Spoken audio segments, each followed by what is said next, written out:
अध्यक्ष महोदय, राज्यपालांच्या अभिभाषणाला समर्थन देण्यासाठी मी ते उभा आहे। आपण मला संधी दिली त्याबद्दल मी परत एकदा आपला आभार व्यक्त करतो। राज्यपालांच्या अभिभाषणामध्ये अध्यक्ष महोदय असे अनेक मुद्दे आहेत, त्याच्यामध्ये सातत्याने या सभागृहामध्ये जेव्हापासून अभिभाषणावर चर्चा होते तेव्हापासून मी ऐकतोय अनेक करार जे काही झाले त्याच्यामध्ये उल्लेख डावोसचा झाला। काही त्या बाकांवर काही म्हणजे एका सदस्यांनी ते डावोस म्हणत होते की डिवोर्स म्हणत होते, मला काही लक्षात आलेलं नाही, पण डावोसवर आणि त्या MOU मध्ये झालेल्या त्या सगळ्या ॲग्रीमेंटमध्ये अनेक ॲग्रीमेंट या त्याचा उल्लेख या अभिभाषणामध्ये आहे। इंडियन मॅरिटाईम वीकमध्ये जे 2025 मध्ये झालं त्याच्यामध्ये 56,000 करोडचे MOU साईन झालेले आहेत। मी सगळ्याच MOUचा उल्लेख करणार नाही, त्याच्यामध्ये MIDC खातं पण आहे। खरं तर राज्यपालांचं अभिभाषण हे पुढची दिशा देत असतं, तसंच बजेट पण असतं। जे डायरेक्ट आपला सरकार कुठल्या डायरेक्शनने जाणार ते डायरेक्शन देण्याचं काम राज्यपालांचं अभिभाषण करत असतं। सगळ्याच विषयांवर स्पर्श करण्याचं काम महामहिम राज्यपालांनी केलेलं आहे, त्याबद्दल मी त्यांचं जाहीर कौतुक देखील करतो। त्याच्यामध्ये 30 लाख करोडचे MOU साईन झालेले आहेत, डावोसमध्ये ह्याचाही उल्लेख झाला, त्याच्यावरती खिल्ली उडवली गेली। मला कळत नाही अध्यक्ष महोदय, डावोसमध्ये काही मंत्री आजच गेले किंवा ह्या सरकारमध्येच गेले, ह्याच्या अगोदर कोण मंत्री गेलेच नाहीत डावोसमध्ये।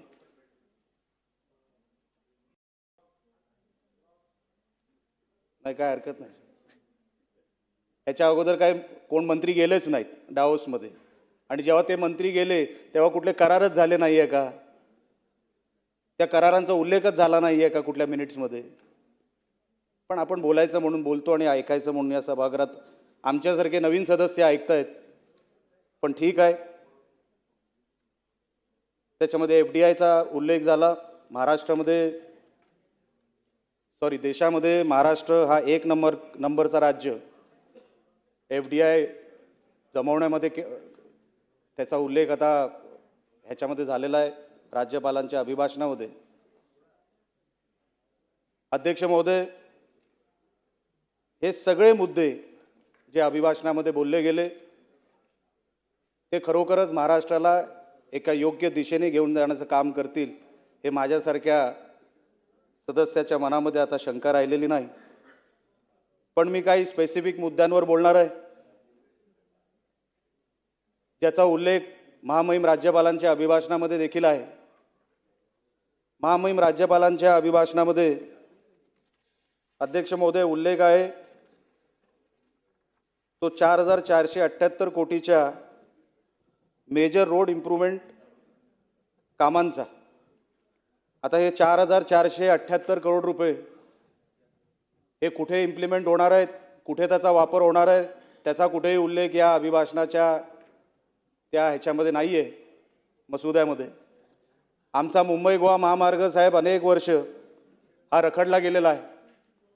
सिंधुदुर्ग जिल्ह्यातला महामार्ग किंवा तिकडचा जो सेक्शन आहे तो पूर्ण झालेला आहे। रत्नागिरी आणि काही प्रमाणामध्ये रायगड एवढाच महामार्ग आता शिल्लक आहे। मला असं वाटतं निकम साहेब 100 किलोमीटरच्या आत महामार्गाचं काम आता राहिलं असेल, ते कधी पूर्ण होणार, त्याच्यासाठी हा पैसा वापरला जाईल का? कारण का 4,478 करोड रुपये त्याच्यामध्ये आम्हाला 800,000 करोड रुपये जरी दिले तरी निकम साहेब आपला हा महामार्गाचा प्रश्न मार्गी लागू शकतो। सिंधुदुर्गाचं काम पूर्ण झालेलं आहे, रत्नागिरी आणि काही प्रमाणामध्ये रायगडचं राहिलेलं आहे। तर जर मुंबई गोवा महामार्गाचं काम महामहिम राज्यपाल जसं म्हणतायत त्यांच्या मनोगतामध्ये ज्याचा उल्लेख झालेला आहे त्या 4,478 कोटीमध्ये मेजर रोड इम्प्रूव्हमेंटमध्ये जर हे घेतलं तर आमचं मुंबई गोवा महामार्ग 100% पूर्ण होईल आणि आमच्या कोकणवासियांवर फार मोठे उपकार होतील या सरकारचे। अनेक वर्ष तो रस्ता रखडलेला आहे अध्यक्ष महोदय. कोण उत्तर द्यायला तयार नाही. आता तरी सरकारने त्याच्यावरती उत्तर द्यावं आणि मुंबई गोवा महामार्ग ह्या 4,478 कोटीमध्ये आम्हाला ते मिळणार का एवढं फक्त सरकारने या निमित्ताने आम्हाला सांगावं. दुसरा विषय आमचा साहेब अतिशय महत्त्वाचा, काजू उत्पादक हे मिनिमम सपोर्ट प्राईसच्या चौकटीत पडत नाही. काजू उत्पादक जे आहेत ते जेव्हा लागवड करतात, शेती करतात, त्यांना कोणाचाही आधार नाही. अनेक शिकलेली मुलं, माझ्या मतदारसंघाचा उल्लेख जर केला, अनेक शिकलेली मुलं मुंबईमधल्या नोकऱ्या सोडून तिथे काजू लागवड करण्यासाठी आपल्या गावाकडे गेलेले आहेत अध्यक्ष महोदय. आज परिस्थिती त्यांच्यावर काय झाली आहे. मिनिमम सपोर्ट प्राईसच्या चौकटीमध्ये आपला काजू पडत नाही किंवा नारळ नाही. काजू लागवड आणि नारळ, खास करून काजू. आता ह्याच्यामध्ये झालंय काय साहेब, गोवा गव्हर्नमेंटने 6 फेब्रुवारी 2025 रोजी एक GR काढला. बाजूला महाराष्ट्र, आमच्या जिल्ह्याला लागून गोवा राज्य आहे, तिथे अशोर्ड प्राईस म्हणून, मिनिमम सपोर्ट प्राईस नाही, अशोर्ड प्राईस म्हणून साहेब तिथे 170 रुपये रॉ काजूला देण्याचं मंजूर केलेलं आहे पर केजी. म्हणजे जिथे 120 रुपयेमध्ये जर समजा मार्केट भाव थांबला तर वरचे 50 रुपये देण्याचं काम हे गोवा गव्हर्नमेंट करतं. हे 2025 पासून चालू केलेलं आहे. आणि आजचा जो काजू उत्पादक आहे माझ्या जिल्ह्यामध्ये, कदाचित रत्नागिरी जिल्ह्यामध्ये पण तीच परिस्थिती असावी साहेब. काजू उत्पादक हा पूर्णपणे रसातळाला गेलेला आहे. बरबाद झाली काजूची लागवड. आता जे हवामान बदललं अध्यक्ष महोदय, त्याच्यामध्ये काजू हा शून्यावर गेला. काजू उत्पादक शेतकरी बरबाद झाला. त्याच्यामध्ये काय झालं, काजू उत्पादकाला आता काय चान्सच ठेवला नाही कुठल्याच सरकारने. आपल्याकडे जो बाहेरून काजू येतो तो आफ्रिकन देशातून येतो अध्यक्ष महोदय. आफ्रिकन देशातून आणलेला काजू इकडच्या आपल्या कॅशू बरोबर तो मिक्स केला जातो. 164 देशांनी GI मानांकन दिलंय साहेब कोकणातल्या काजूसाठी, 164 देशांनी. तरी इकडे आपला काजू आफ्रिकन काजूंबरोबर मिक्स केला जातो, बाजारभाव तुटतो. विषय काय झाला, 2010 पर्यंत काजूवर ड्युटी 18% होती, आज ती 2.5% आली आहे. बाहेरचा जो काय एक्सपोर्टचा माल आपल्याकडे मिक्सिंगसाठी आला, काजू उत्पादक साहेब शून्यावर गेला, 0वर गेला. त्याच्याकडे आता काय नाही शिल्लक राहिलं. सरकारकडे पण मागून काय करणार. ती किमान माझी विनंती अशी आहे अध्यक्ष महोदय, ती जी ड्युटी आपण लावली ती किमान 20% पर्यंत घेऊन जा. म्हणजे आपला जो स्थानिक काजू उत्पादक आहे त्याला कुठेतरी श्वास घ्यायला कुठेतरी जागा मिळेल, कुठेतरी तो आपली शेती करू शकेल. ही चांगली चांगली साहेब लोक तिकडे नोकरी धंदे सोडून काजू उत्पादक झालेले आहेत, त्यांना संरक्षण सरकारने द्यावं. एवढं या निमित्ताने मी सरकारकडे मागणी करतो अध्यक्ष महोदय, आपल्या निमित्ताने मागणी करतो. त्याच्यानंतर विषय आहे महामहिम राज्यपालांच्या अभिभाषणामध्ये उल्लेख केलेला आहे की झाडं लावली, अनेक झाडं लावली, करोडची झाडं लावली. आता पुढचा टार्गेट 10 करोड झाडांचा आहे लावण्याचा. अध्यक्ष महोदय, मी ज्या सिंधुदुर्ग जिल्ह्यातून कुडाळ मालवण ज्या मतदारसंघातून येतो, सर्वात जास्त ग्रीन कव्हर कुठे असेल तर ते माझ्या मतदारसंघात आहे किंवा माझ्या जिल्ह्यात आहे. सर्वात जास्त ग्रीन कव्हर म्हणतोय मी, सर्वात जास्त ग्रीन कव्हर माझ्याकडे असून सुद्धा सर्वात जास्त लाकूड तोड हे माझ्याच जिल्ह्यात होते, बाजूच्या रत्नागिरी जिल्ह्यात होते. जर आपण झाडं लावायचं बोलतोय तर वन विभागाने याच्यावरती उत्तर दिलं पाहिजे. ह्या निमित्ताने नाही, त्यांच्या इतर कुठल्या तरी आयुध्यामध्ये. वन विभाग नेमकं आमच्या सिंधुदुर्ग जिल्ह्यात असेल किंवा बाजूच्या जिल्ह्यात कोकणामध्ये असेल किंवा उर्वरित महाराष्ट्रामध्ये असेल, नेमकं करतंय का हे आमच्यासमोर आता साहेब प्रश्न पडलेला आहे. अध्यक्ष महोदय, तुम्ही झाडं लावायला सांगताय, तिथे झाडं तोडतायत, त्याच्यावरती कोणाचं नियंत्रण नाही, त्याच्यावरती कोण लक्ष देत नाही. अहो, त्या झाडं तोडल्यामुळे, ते जंगलं रिकामी झाल्यामुळे ते जनावरं आता खाली यायला लागलेत लोकवस्तींमध्ये. आता माणसांमध्ये आणि जनावरांमध्ये संघर्ष व्हायला लागलाय, जीव जायला लागलेत, शेतकऱ्यांनी शेती सोडली आहे. तुम्ही आताही कोकणाच्या कुठल्याही शेतकऱ्याला जाऊन विचारा, काय रे बाबा शेती करशील का? नको बाबा, आम्हाला ते नको, पहिला जनावरांना सांभाळा. आम्ही DFOला विचारतो अध्यक्ष महोदय, अहो DFO साहेब, तुम्ही काय करणार आहात? ते जंगल तोडल्यामुळे ते सगळे जनावर खाली येत आहेत, काय उपाययोजना आहे तुमच्याकडे? अध्यक्ष महोदय, एकतर ते जे काही DFO भरले गेलेत ते सगळे अमराठी आहेत. आमच्याकडे अध्यक्ष महोदय मालवणी बोलली जाते तळ कोकणामध्ये. आमचा मालवणी माणूस, ग्रामीण भागामध्ये राहणारा माणूस फोन करून त्या DFOला काय बोलणार आहे? साहेब रेड्डी अय्यर आहेत तिकडे DFO म्हणून. 3 वर्षापासून रेड्डी होते, आता कोणतरी अय्यर आले. माझा कुठल्याही भाषेवरती काही आक्षेप नाहीये किंवा कोण कुठल्या राज्यामधून आला त्याच्याबद्दल आक्षेप नाहीये. पण साहेब आमचा इकडचा मालवणी माणूस जर त्याला तक्रार करायची असेल, गवरेडा घुसला आमच्या शेतात, ह्याच्याबद्दल जर तक्रार करायची असेल, ती भाषा कळणार आहे का त्या तिकडे DFOला? अहो तक्रारी देऊन सुद्धा त्याच्यावरती काय उपाययोजना होत नाही अध्यक्ष महोदय. किती तक्रारी करायच्या? वन खात्याचा, खरोखरच वन खात्याचा टांगा पलटी झाला असं मला आता जाणवायला लागलेलं आहे. कोणाचं कोणावर नियंत्रण राहिलेलं नाही. अहो साधे बांबू लागवड, मी मागच्या कुठल्या तरी अधिवेशनामध्ये पण बोललो, त्याचे कोंब खाल्ले जाते, काही होत नाही साहेब. अध्यक्ष महोदय काही होत नाही. या वन विभागाकडे इन्फ्रास्ट्रक्चर नाही. आम्ही DPDCचे सदस्य आहोत अध्यक्ष महोदय. त्या DPDC मध्ये बसल्यानंतर फॉरेस्ट इन्फ्रास्ट्रक्चर ह्याची एक तरतूद आहे. आपण जंगलामध्ये कसलं फॉरेस्ट इन्फ्रास्ट्रक्चर उभं करतोय, कोणासाठी उभा करतोय ते ह्याचं कधीतरी आम्हाला कळव. लाखो रुपये फॉरेस्ट इन्फ्रास्ट्रक्चरच्या नावाखाली चाललेत आणि आपण इथे झाडं लावं सांगतोय. अहो झाडं वाचवणार कधी आपण? जंगलं रिकामी होत चाललेत, कोणतरी लाकूड तोडून घेऊन चाललेलं आहे. आपलं काही नियंत्रण नाही अध्यक्ष महोदय. ह्याच्यावरती सरकारने लक्ष द्यावं. महामहिम राज्यपालांच्या मनोगतामध्ये ह्याचा उल्लेख झालेला आहे, म्हणून मला हा विषय इकडे बोलावा लागला. ट्री कव्हरचा आताच साहेब महामहिम राज्यपालांच्या अभिभाषणामध्ये असाही उल्लेख आहे की जवळपास 15,575 करोड हे फायनान्शियल असिस्टन्स हे क्रॉप डॅमेजला देणार आहे. माझ्याबरोबर अनेक इकडे कोकणाचे पण आमदार बसलेले आहेत. साहेब अजून पंचनामे सुद्धा साधे झालेले नाहीत. ते पंचनामे करण्यासाठी अध्यक्ष महोदय किमान इकडे कोण जे काय मंत्री महोदय असतील त्यांनी पंचनामे सुरुवात करायला तरी आता निर्देश खाली द्यावे, कलेक्टरांकडे द्यावे आणि इतर. हो साहेब, साहेब बोलू की नको बोलू? साहेब आपण कोकणातले आहात, ते पंचनामे सुरू व्हावे त्याच्यासाठी आपण कलेक्टर आणि खालच्या लोकांना मुख्यमंत्र्यांच्या सांगण्यावरून किमान खाली आपण सांगावेत एवढी विनंती करतो आपल्याला. कारण का आता हवालदिल झालेले आहेत सगळे शेतकरी. म्हणून मी आपल्याला अध्यक्ष महोदय या निमित्ताने ही विनंती केलेली आहे, ज्याचा राज्यपालांच्या अभिभाषणामध्ये ज्याचा उल्लेख नाही.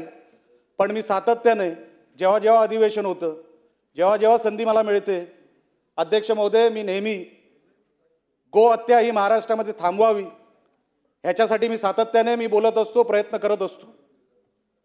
अध्यक्ष महोदय, गो हत्या थांबली आहे का महाराष्ट्रामध्ये? एकदा तपास घेऊन बघा काय चाललंय, एकदा तपासा. ह्याच सभागृहामध्ये बोलण्यात आलं होतं की जो हिस्ट्री शीटर भेटेल या गुन्ह्यामध्ये दुसऱ्यांदा जो गुन्हा त्याच गोहत्येच्या म्हणजे गोहत्ये संदर्भात जो कोण दुसऱ्यांदा गुन्हेगार सापडेल त्याच गुन्ह्यामध्ये सापडेल त्याला मोका लावण्यात येईल असं ह्याच सभागृहामध्ये सांगण्यात आलं होतं. तुम्ही साहेब अध्यक्ष महोदय कुठल्याही पोलीस स्टेशनमध्ये कोणालाही पाठवा, त्या PIशी बोला. आम्ही त्याला सांगतो अध्यक्ष महोदय हा दुसऱ्यांदा पकडला गेला आहे, ह्याच्यावरती तुम्ही मोका का लावत नाही? हा सराईक गुन्हेगार आहे, हिस्ट्री शीटर आहे, गो हत्येमध्ये ह्याचा अनेक वेळेला नाव आलेलं आहे, तुम्ही ह्याला मोका का लावत नाही? अशी आम्हाला कसली ऑर्डर नाही आहेत असं सांगण्यात येतं. आपण गायींना वाचू शकत नाही. एक पण गाय का महाराष्ट्रामध्ये मारली जाते अध्यक्ष महोदय? आणि किती वेळा आम्ही सभागृहामध्ये बोलायचं, ओ मोका लावला जाणार असं ह्याच सभागृहामध्ये सांगितलं गेलं, मग का लागला जात नाही? एक तरी नाव जाहीर करावं सरकारने की ह्या गुन्हेगारावर हा गो हत्ये बंदीमध्ये गो हत्येच्या ह्या केसमध्ये हा पकडला गेला आणि ह्याच्यावर आम्ही मोका लावला असा एक आरोपी या सभागृहामध्ये तुम्ही जाहीर करावा. माझी विनंती आहे सभागृहाला. आपण साहेब असं करणं योग्य नाही. हे सगळे गोरक्षक हे जे आपली जीवाची बाजी लावून जे रस्त्यावर उभे असतात त्यांच्यावरती खटले काढले जातात, त्यांच्यावरती खटले आणले जातात आणि ते केसेसमध्ये अडकले जातात साहेब. माझी विनंती आहे सरकारला, अध्यक्ष महोदय, ह्याच्यावरती मोका तुम्ही लावला, पण ते खाली पोलीस स्टेशनला माहीत नाही, ACP DCP ला माहीत नाही. अहो इथे गोळी मारली जाते कोणाच्या तरी बिल्डिंगवर, त्या रोहित शेट्टीच्या त्या इमारतीवर बिल्डिंगवर गोळी मारली गेली, त्याचं प्रोटेक्शन बघा साहेब किती आहे. तुम्ही JVPDच्या त्या रस्त्याने जा, त्या रोहित शेट्टीच्या बिल्डिंगवर गोळी मारली गेली आणि रस्ता जाम होतो संध्याकाळी, इतके बॅरिकेड लावून ठेवले तिकडे. अहो रोहित शेट्टीचा जीव महत्वाचा आहे, आमच्या गायींचा नाहीये. ही कुठली पद्धत आहे? अहो जाऊन प्रोटेक्शन बघा त्याला किती दिलेलं आहे, द्या प्रोटेक्शन, माझी काय हरकत नाही. पण एका बाजूला आपण सभागृहामध्ये जाहीर केलेलं आहे की या बाबतीमध्ये मोका कायदा लावला जाईल. मग तो लावला का जात नाही? अजूनपर्यंत किती मोकाच्या अंतर्गत या किती लोकांना घेतले गेले, त्यांच्यावर त्या केसेस झाल्या, एकदा सभागृहामध्ये होऊन जाऊ द्या, मी विनंती करणार आहे. आणि शेवटचा मुद्दा म्हणजे ड्रग्सचा. अध्यक्ष महोदय, मी ज्या सिंधुदुर्ग जिल्ह्यातून येतो, आम्ही गोवा राज्याच्या बॉर्डरवर आहोत. डुप्लिकेट दारू जी बनते ती गोवा राज्यात बनत नाही साहेब, ती सिंधुदुर्ग जिल्ह्यात बनते. जे ड्रग्ज येतात आमच्याकडे, जे 2-3 मार्ग आहेत जिल्ह्यामध्ये घुसायचे, त्या तिथूनच घुसतात साहेब महाराष्ट्रामध्ये. आपल्याकडे ड्रग्सच्या बाबतीत आपण सांगतो हा देशामध्ये प्रॉब्लेम आहे. मागच्या कुठल्या तरी एका मी ह्याच्यामध्ये ऐकलं होतं की हा देशामधला प्रॉब्लेम आहे आणि म्हणून आपण त्याच्यावरती उपाययोजना शोधतोय. म्हणजे हे ही सगळी जी काही तरुण पिढी आपली सगळी वाया गेल्या. हो सिंधुदुर्गामध्ये किती केसेस ड्रग्ज ओव्हरडोसमध्ये, तरुण 21-22 वर्षाची पोरं मेली ड्रग्ज ओव्हरडोसमध्ये. आता गोवा राज्यामध्ये कुठली पार्टी बंद होते, ती कुठेतरी आतमध्ये घुसवले जातात ड्रग्ज आणि तिथून मग परत पार्टी असताना तिथे परत पाठवले जातात. आम्ही जेव्हा तिकडच्या SP ना सांगतो की साहेब आपण काय करताय, नुसते रेड कसले मारताय? अहो रेड तुम्ही अमुकावर माराल, पण त्याच्या मागचा ट्रेल शोधला पाहिजे तुम्ही. ते ड्रग्ज आलं कुठून, त्याचं पेमेंट केलं कोणी? नुसतं एकाच्या घरात ड्रग्ज सापडले. आता साहेब त्यांनी पद्धत बदलली, आता ते काळे निग्रो वगैरे आता येत नाही ड्रग्ज घेऊन कुठल्या राज्यामध्ये. आता त्यांनी लहान लहान मुलं जे स्कूल बॅगमध्ये, जे लहान लहान पोरं जे फिरतात ना, त्यांच्या मार्फत आता ड्रग्ज विक्री सुरू केलेली आहे. लहान मुलं आता ह्याच्यामध्ये आलेली आहेत, या नेटमध्ये. आपण साहेब एका मुलाला पकडलं, त्याच्यामध्ये आपण ड्रग्ज शोधले आणि त्याच्यामध्ये ड्रग्ज सापडले, तर आपण त्या मुलावर केस करणार आहोत. करता त्याच्यानंतर काय? ते ड्रग्ज येतात कुठून? अहो सिंधुदुर्ग जिल्ह्यामध्ये जर तुम्ही बघा, अहो हैदोस घातलंय ड्रग्जनी. आता आमची सगळी पिढी आता गोवा बाजूला असल्यामुळे संध्याकाळी काय करणार? चला गोव्याला, संपला विषय. मग आपण काहीतरी हे थांबवण्यासाठी आपण काहीतरी सरकार म्हणून हे करणार आहोत की नाही? अध्यक्ष महोदय, आपल्या या निमित्ताने महामहिम राज्यपालांच्या या सगळ्या अभिभाषणामध्ये समर्थन करण्यासाठी जरी उठलो असलो तरी हे सगळे विषय गंभीर आहेत, सगळे विषय महत्त्वाचे आहेत आणि सगळे विषय हे तातडीने ह्याच्यावरती लक्ष देणं गरजेचं आहे. हे सगळं बोलून मी महामहिम राज्यपालांच्या अभिभाषणाचं समर्थन करतो आणि इथेच थांबतो. धन्यवाद. अमीन पटेल साहेब. धन्यवाद अध्यक्ष महोदय. अध्यक्ष महोदय, महामहिम राज्यपालच्या भाषणाचा विरोध करण्यासाठी मी तुमच्यासमोर तुमच्या अनुमतीने इथे उभा आहे. अध्यक्ष महोदय, माझ्या अगोदर अनेक सत्ता